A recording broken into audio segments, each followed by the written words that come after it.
Hey pilots, this is Craig Gamma with Paraglider Service USA, and today we're doing a full service on a Ozone Delta 4, size small. This glider's got about 100 hours on it. Porosity is in the good condition, sailcloth strength passed, and now we're doing line strength tests. We did the main lower inner A line, now we're doing the mid line. So there's our crank system down there, and then here's our load cell. The lines hooked. Every time I point at it, it blurs out.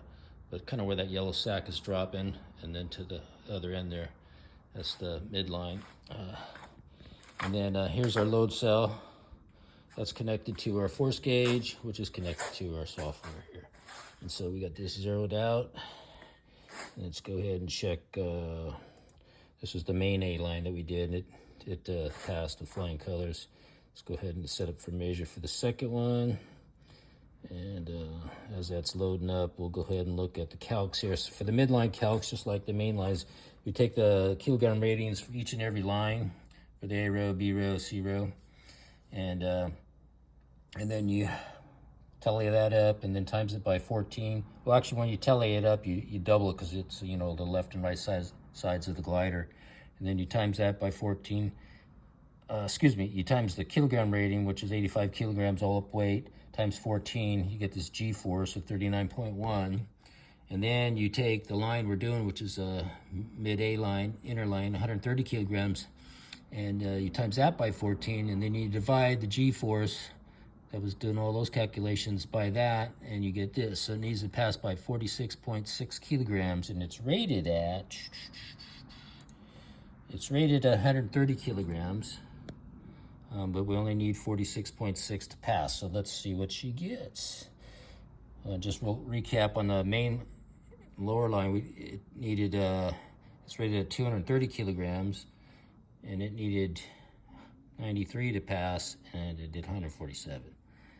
And so this one's rated at 130, and it needs 46.6 to pass. We're going to go ahead and begin the test. Let's start. I'm gonna go ahead down here and start cranking this puppy.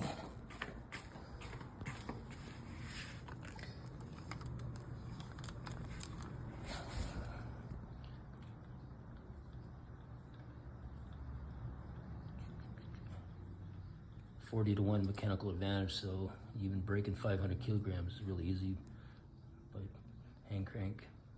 It's a nice smooth system.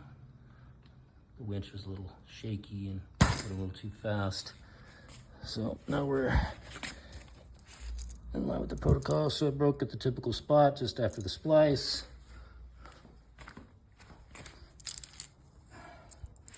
Let's see what it broke at. Stop the test. Broke at 65.7. So we're passing. It only needed, what did it only need? It only needed 46. So yeah, it passed easily. Let's go back to the test. We'll hit analyze. We'll highlight it. Highlight the main one. We'll do a test report, which is right there. Creating a report. We'll hit the report. And there she be.